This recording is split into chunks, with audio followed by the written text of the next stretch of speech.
You ask Tiger to solve. This deals with linear equations with one unknown. The final result is m equals -3. Let's solve it step by step. Simplify the expression. Expand the parentheses. Simplify the arithmetic.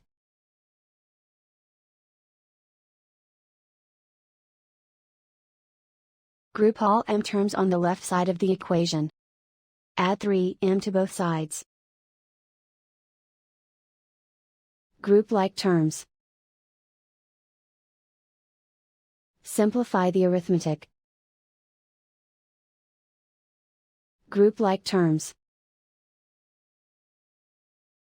Simplify the arithmetic. Group all constants on the right side of the equation. Subtract 12 from both sides. Simplify the arithmetic.